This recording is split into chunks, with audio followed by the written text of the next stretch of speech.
Hi guys, Vechs here. Welcome back to some more World of Tanks. This replay, I do something pretty cool, like most replays. Now, don't get the wrong idea. I play plenty of games that are really unremarkable, and some games I just get unlucky and my tank gets knocked out really early and I don't even accomplish that much. So, I don't profess to be an expert player or a pro player, although I do win more games than I lose. And according to like ranking sites and stuff, my game rating, whatever system they use to measure the stuff is, it says I'm a above average player. So that's cool. I can live with that. I'm better than, I guess I'm better than like the lower half of the players in this game. But anyway, moving along, on this map I follow the other TDs because I'm still not quite sure of where to go on this map, and I realize that, well, I try to wiggle around here and get my gun oriented in a proper location because there's not really much room to shoot, and I try to squeeze in and I'm like, no, that's not gonna work. And I eventually get oriented here, and you know what, I realize that's not really gonna work. Let's go back. There's my camera. It's just not really gonna work, and I don't feel like I'm gonna contribute much to my team. So I was thinking, you know what? I'm fast. I'm a zippy little tank. Hey, maybe I can go help this guy. Oh no, that guy's dead. Okay, well, where should I go now? You know what? I'm just gonna drive forward until I find some enemies. I'm gonna fight them, because what could possibly go wrong with that? I'll refer you guys back to my Vechs is in Trouble video. So I decide to, since my allies are up there, all sniping from that location, if I travel down this road, they'll be able to support me. And a basic plan begins to formulate in my mind here. So I go up to this rock, and I was like, you know what, this rock is going to be some good cover, so I'll stop here, and I'll try and scout for the guys sniping back there, because they need somebody to go up forward and report.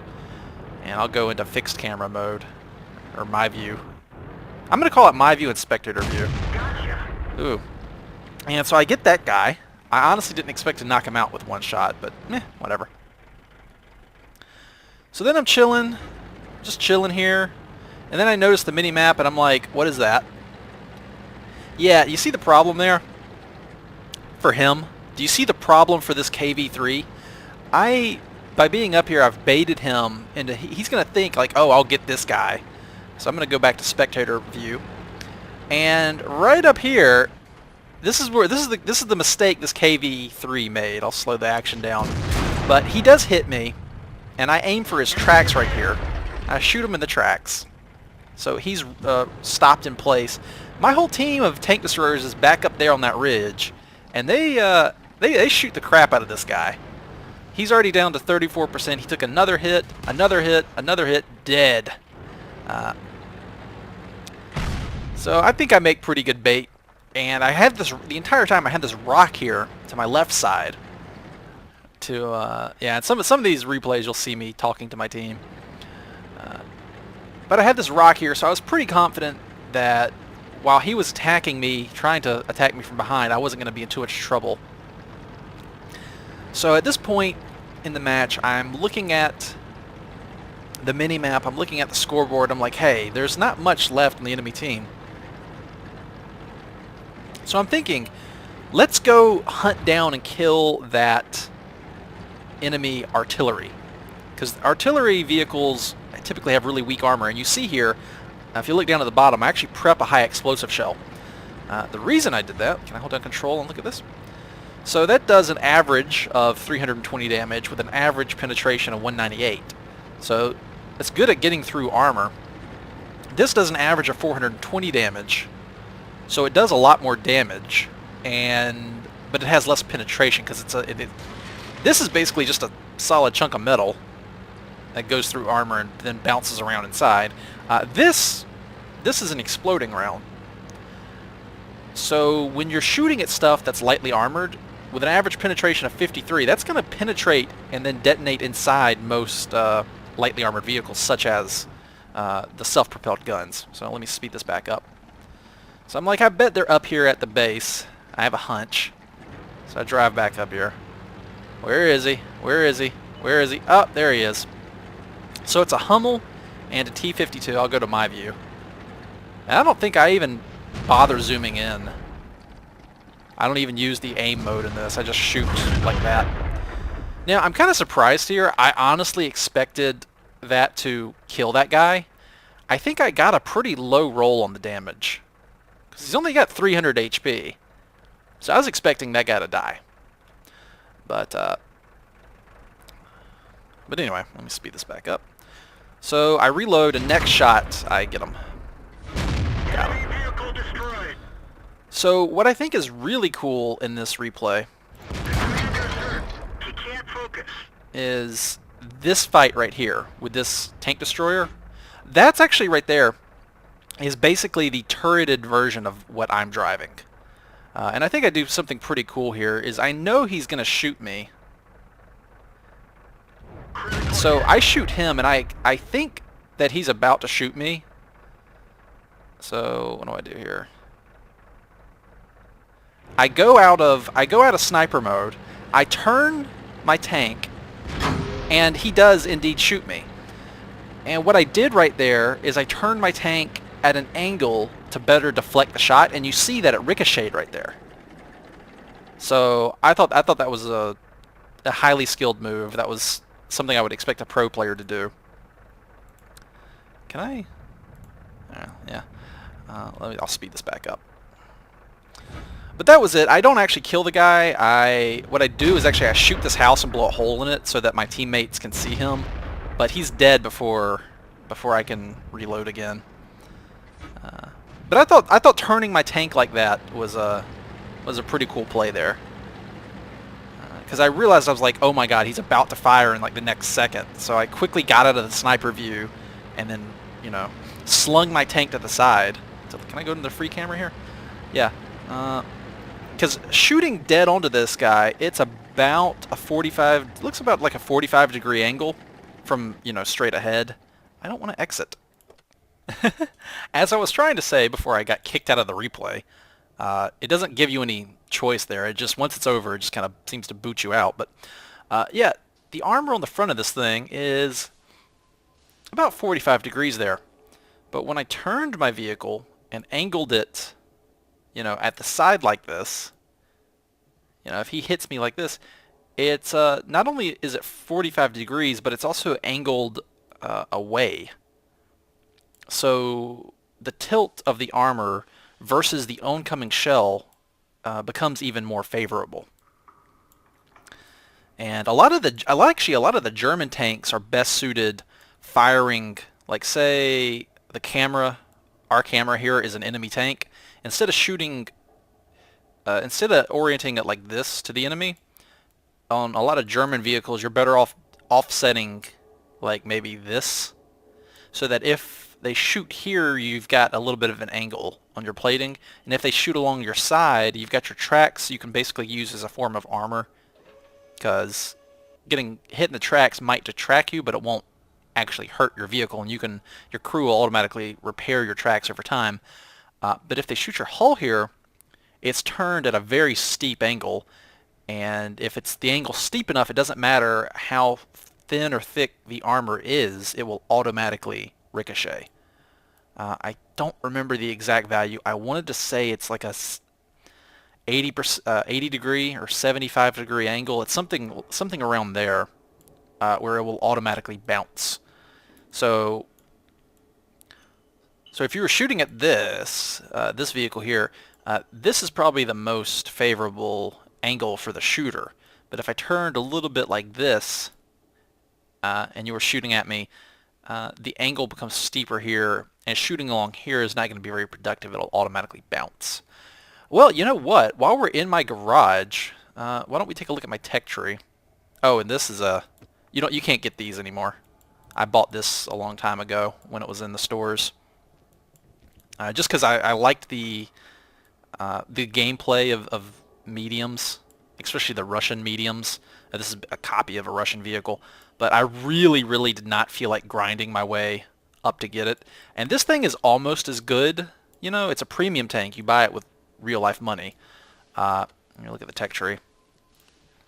It is basically a copy of the. I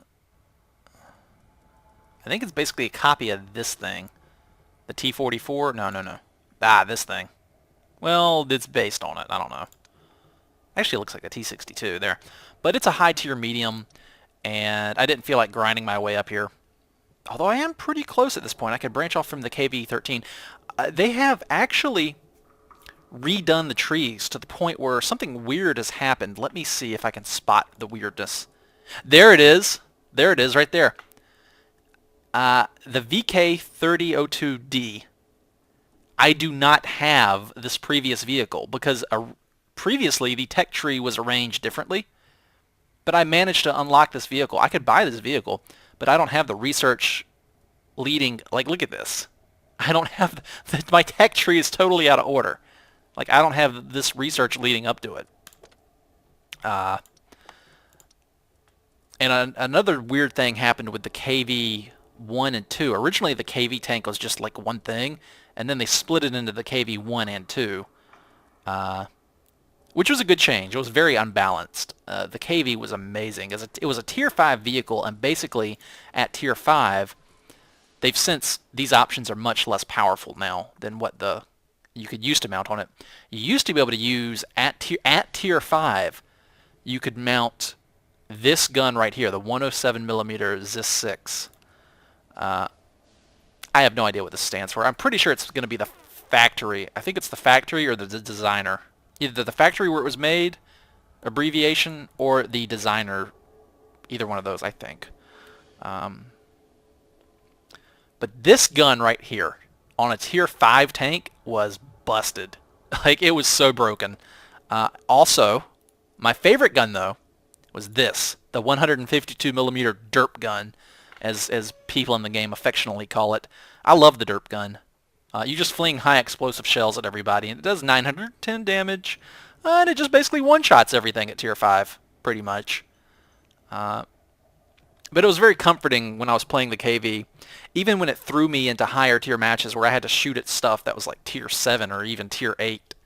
I would shoot them with the derp gun, and it would hurt everything in the game. This gun right here, shooting these high explosive shells that do an average of 910 high explosive damage, it doesn't matter if you penetrate or not. That will hurt anything in the game you shoot at it. It might not kill it, but it's going to damage it and make it have a very bad day. So that's why I liked it so much. But yeah, if you know what, just for the sake of the video, I suppose I'll look at the tech trees I have, because I haven't done that yet. So here's my American tech tree. I like the, I'm from the USA, so I'm waving a little American flag here, showing some national spirit. But I'm going for, I want this. I'm so close. Oh, I'm so close. I haven't done anything with the UK stuff. They have weird tanks. But that's good, though. Weird tanks are fun. What's not fun is something like this, the Chinese tree. All these tanks are, like the last half of their tree, they just look like minor variations of each other. It looks really boring, to be honest. Yeah. They're basically copies of the Soviet tanks that were pretty much already in the game. So the Chinese tree is meh. I mean, I'm sure they're fine vehicles. They're probably fun to play, and they're good and effective. But as far as the part of the fun of the game, I feel, is looking at some of the crazier designs from World War II. The German tree's full of this stuff. Like, look at this thing. The Nashorn. Look at the. I don't even know what to call this. The tank destroyer Panzer. I don't know what that stands for. But look at that thing. It's like a box with a gun sticking out of it. It's crazy. Look at the Soviet S-51 here, which I actually had and then sold because the SPG gameplay is meh. But look at that thing. It's like people nicknamed that the Unicorn, but it's just a giant gun stuck on a KV chassis. It's great. The French tanks are cool though. I like the French tanks. The early French tanks are crazy. Like this thing, the rubber ducky. that's a fun tank to play because it has the armor is very powerful for its tier, and a lot of stuff will just bounce off of it. I remember sitting out in the open to bait shots with this thing for my team. I just drive out there because nothing can penetrate it. You know, if you're fighting like lower tier stuff. Uh, yeah, Fringe Tree's cool, but yeah, I'm gonna focus on the American Tree for a long time. I think, especially just because I really want this right here, the T95. Oh, this thing's a monster. I want this thing so bad. But the T28 will hold me over because it's got decent armor too. 254 up in the front, a little bit less on the cheeks, I think, and the hull. The number, by the way, can be misleading. This is the thickest armor. So that's not 254 millimeters armor is not the entire front. There are weaker areas than 254. That's 254 is the maximum on the front. So, and I think it's right behind here on the mantlet, right around there. So yeah. Anyway, so that's my spiel on tech trees. So I'm gonna wrap this up. I just wanted to the spectator mode. It cut me off. It cut me off right as I was trying to explain something. So I'll have to remember that and pause the game to not get kicked out at the very end if I want to talk about something. But anyway, thank you guys very much for watching. I'll see y'all next time. Until then, take it easy.